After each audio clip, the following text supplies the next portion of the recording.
We all know that one of the barriers to feeding our babies breast milk is lack of access to care.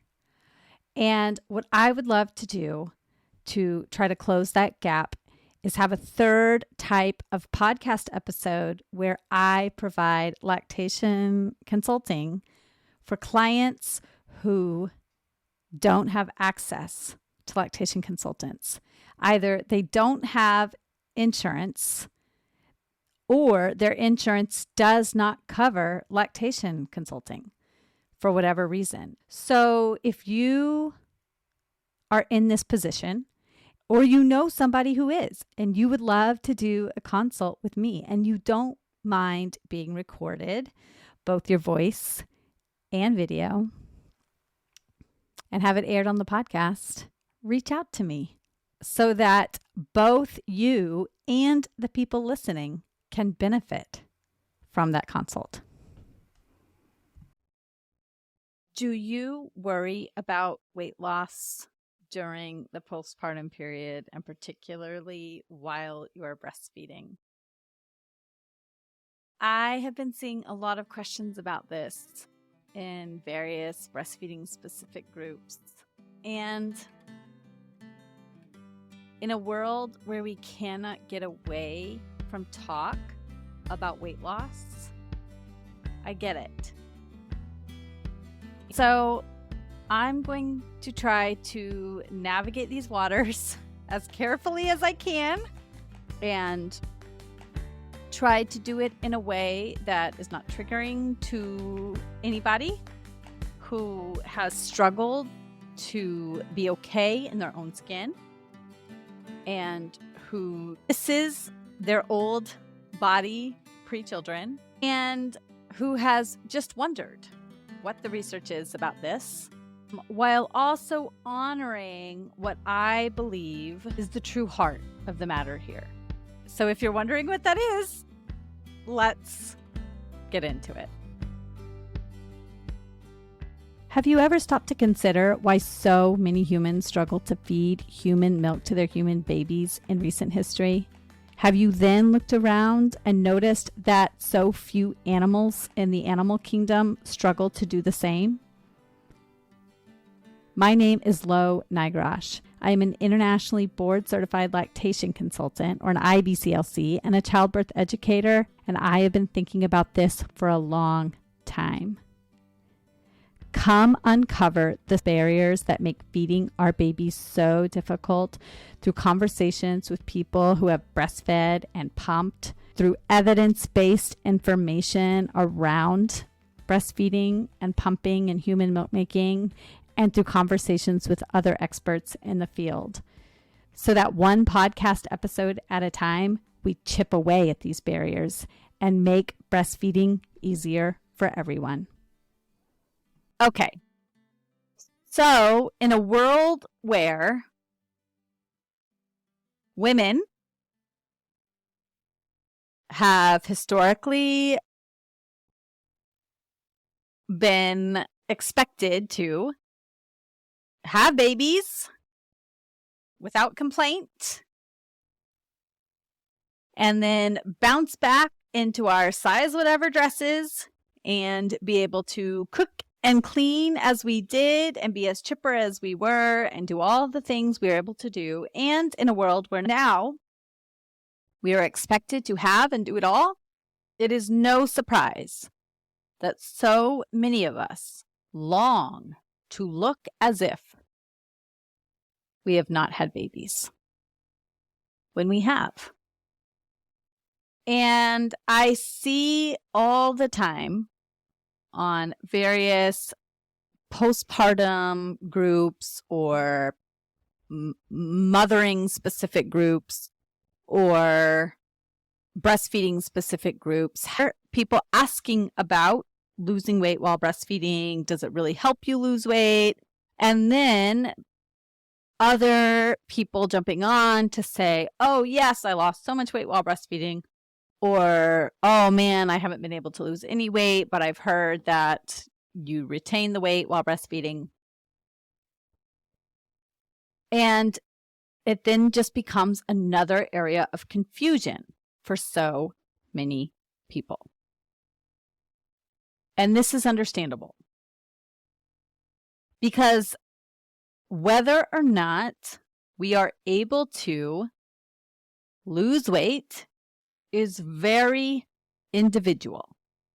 And so just like when I talk about your baby's weight gain and how your baby is an individual, and so when we look at studies about milk intake and how much they'll take in any individual session, it is the same with weight loss. When we look at studies, we are looking at averages. And one study might have 24 women in it, and another study might have 20,000 women in it. But whichever the case is, these studies are looking at averages. And you are not an average. And your body is not an average. And we cannot expect your body to act like the average of all those other people. We can expect your body to act how your body has acted in the past. And weight loss and food and human milk production, lactation, is complicated. And even postpartum recovery is complicated. There are studies that I was going down a rabbit hole as I was looking at the research and the studies that go into this. And you see your prenatal provider at 6 weeks postpartum, you get your check to say, okay, you are cleared for physical activity. But yet, postpartum recovery is way more complicated than that. There are hormonal shifts that are still happening. There are physical changes that have happened to your body, both internally in the vaginal canal and in the uterus that are still healing up. There are psychological changes that have happened, and your body, when it gains weight in the prenatal period, it is not just gaining the weight of the baby and the weight of the increased size of the uterus. It is gaining weight from increased blood flow and from the additional organ of the placenta and from increased water flow and from increased fluids to various parts of your body, and increased fat stores, which are used to provide nutrition to the baby. So it is way more complicated than just saying, create a baby that is between 5 and 10 pounds, and then lose that 5 and 10 pounds when you give birth, plus the weight of the placenta, a few pounds more, and it's gone. That is just not how pregnancy works. You've heard me now for a few months talking about how much I've enjoyed getting home-cooked meals delivered right to my front door from feastandfettle.com. And I'm here today to tell you that if you know somebody who is in the postpartum period, who you would like to provide true support to, that you should go to feastandfettle.com and order home-cooked meals to be delivered right to their front door. One of the biggest barriers to breastfeeding success is a lack of support. A new parent is feeding a baby up to 15 times a day. How on earth do we expect that person to feed that baby that many times, also feed themselves, and provide meals to other members of their family? There's not enough time. You know how hard it is as a busy parent yourself to try to put meals on the table. Go to feastandfettle.com, use my code MILK, M-I-L-K, coordinate which meals they would like to have delivered, and send them a week's worth of delicious meals and be the person who eases the burden for them. What a gift. I can't think of a better way to support somebody in the postpartum period. We have this expectation that if we bounce back and get really active and start exercising and start doing all the things that we did before the pregnancy, that then our bodies will adjust and the weight will shed. And actually, our bodies need some time to rest and recover. And for many of us, that is not a possibility. Whether we go back into paid work or we go back into unpaid work where we are caring for our children and our homes. Not to mention all the time that is required to actually sit and feed the baby, whether that is feeding the baby from our bodies or feeding the baby with a bottle. That takes a lot of time, in addition to the time that is required to clean up after feeding that baby. And babies need just a lot of attention. They need to be cuddled. They need to be snuggled. They need to be held closely. They need help falling asleep.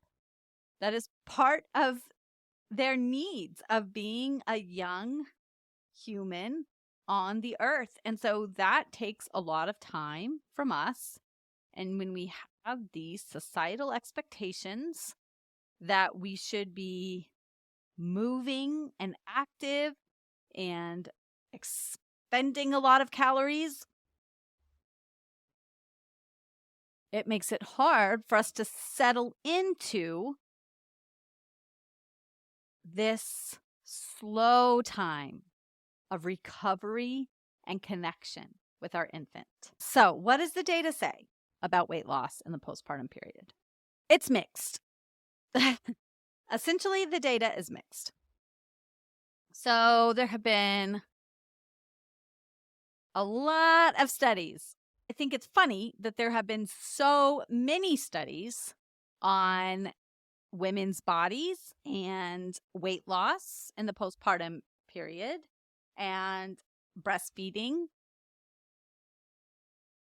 yet not as many studies on how we reduce pain in breastfeeding or how we change the perceptions or educate providers about feeding human milk to human babies, for instance.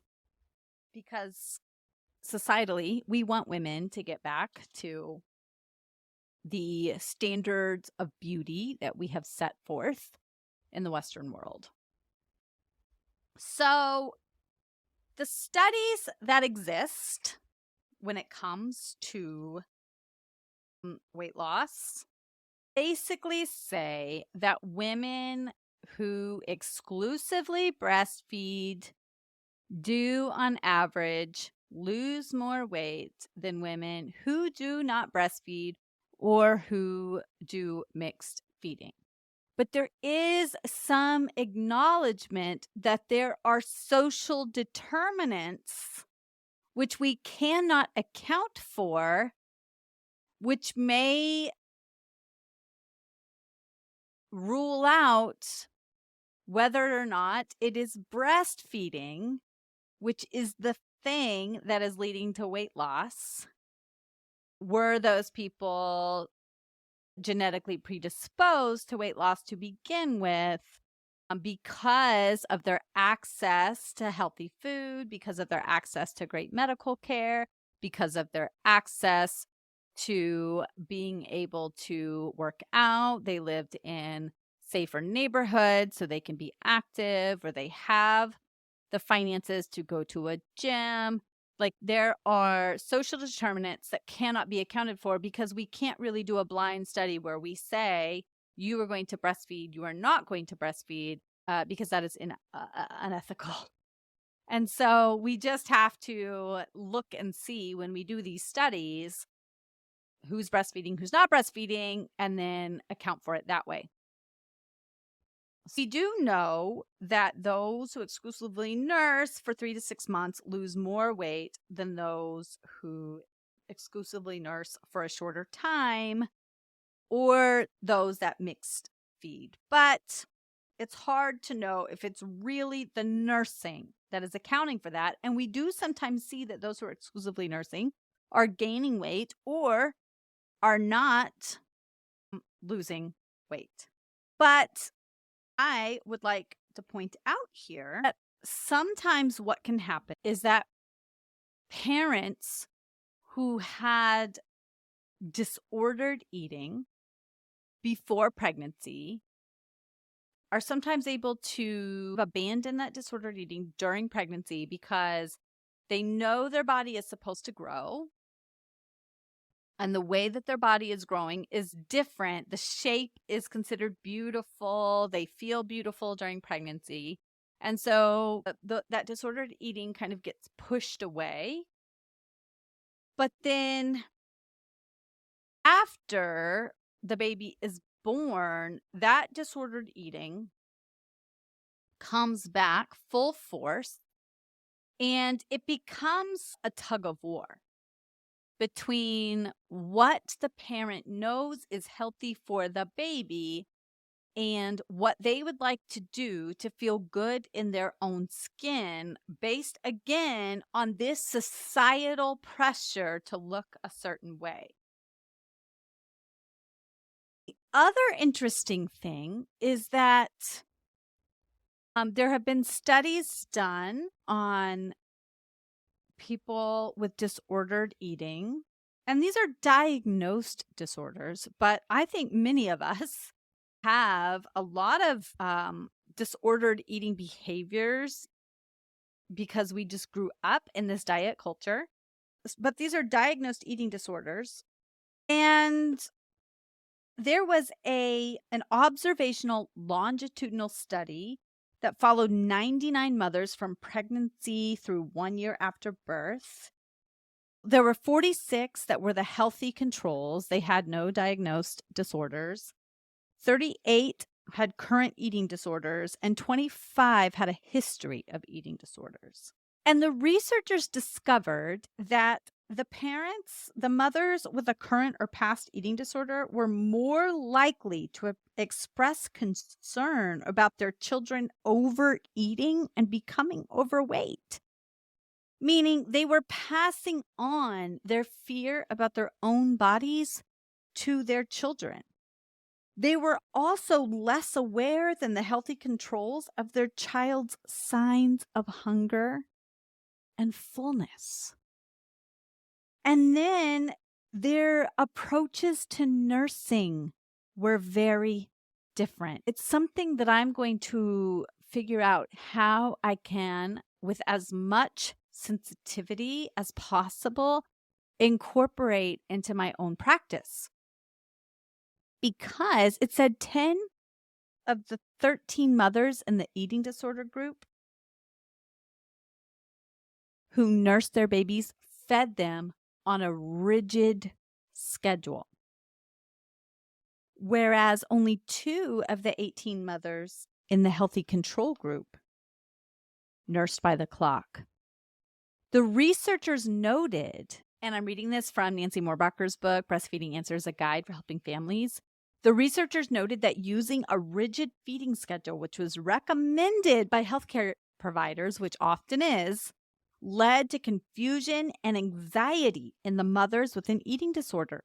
When the babies showed hunger cues outside the recommended feeding times, some expressed guilt because they interrupted their baby's behavior because they interpreted their baby's behavior as signs of an infant eating disorder that arose from their own conflicts with food or as signs of their own inability to meet their child's needs. The mothers in the eating disorder group were 4 times more likely to rate their baby as a fussy eater compared with the controls. So this idea that we need to lose weight quickly and look as if we have never given birth when we have, and some of us multiple times, is impacting, for some of us, the way we feed our babies. And I am not going to lie and pretend like this does not impact me as well, because it does.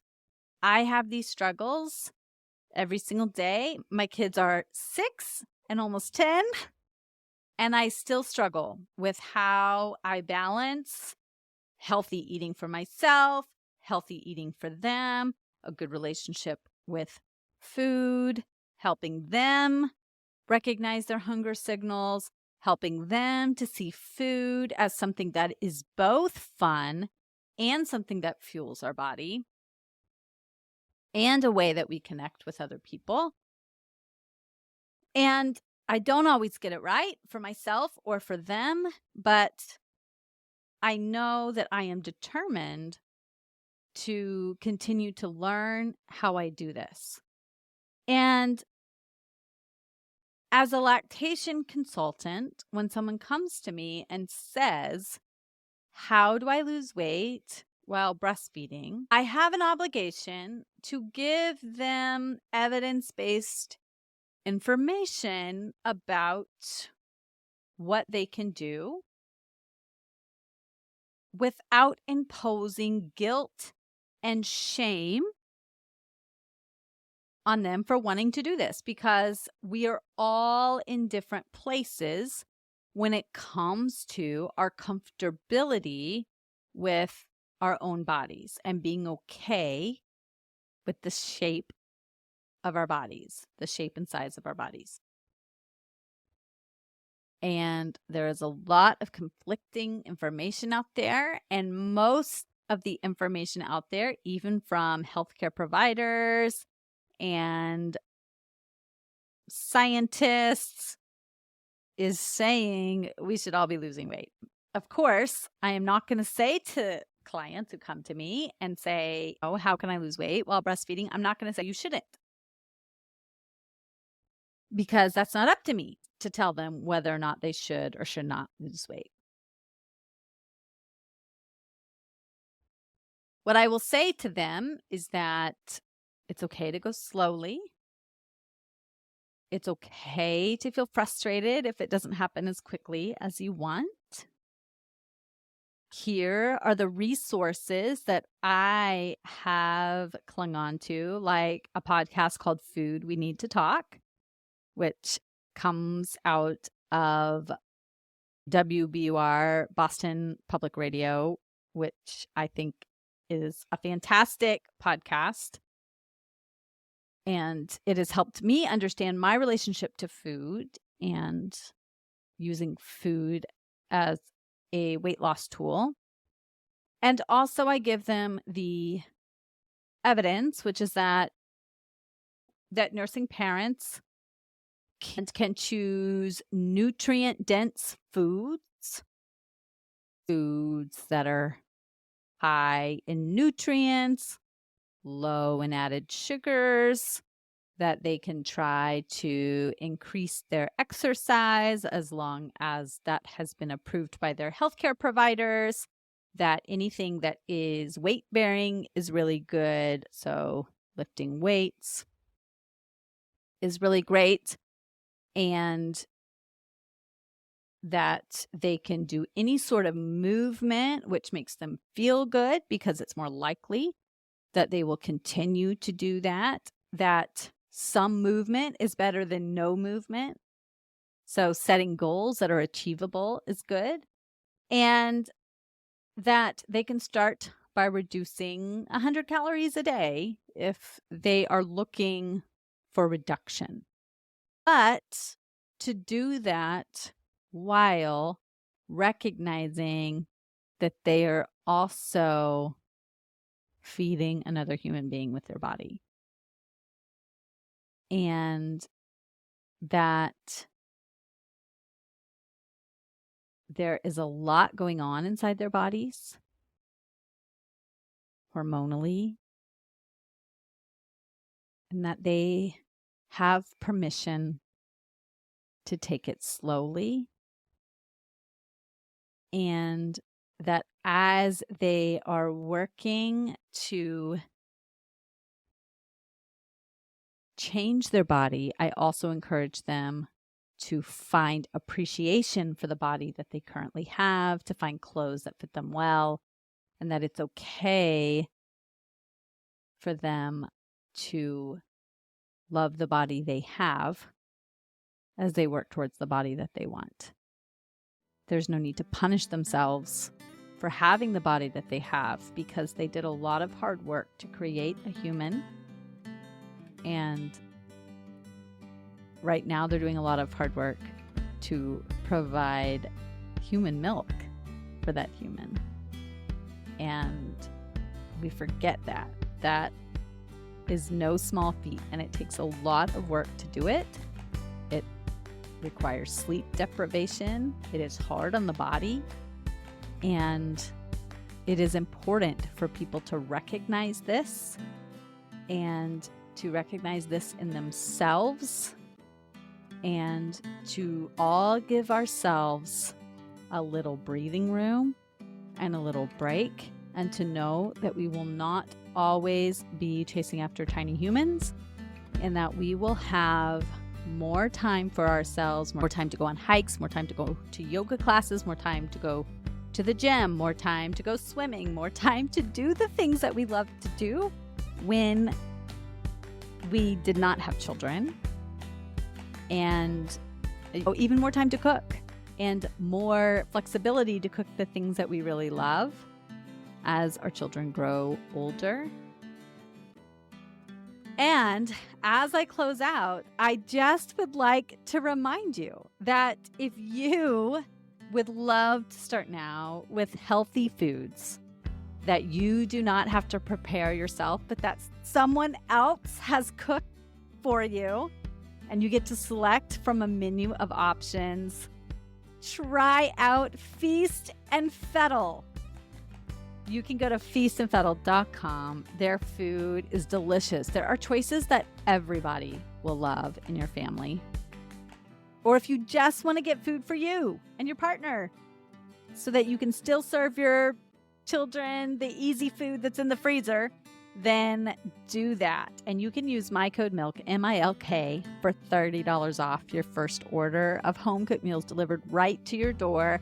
And this is if you live in Massachusetts, Connecticut, Rhode Island, New Hampshire, and now in Maine. Try it out and let me know what you think. Bye.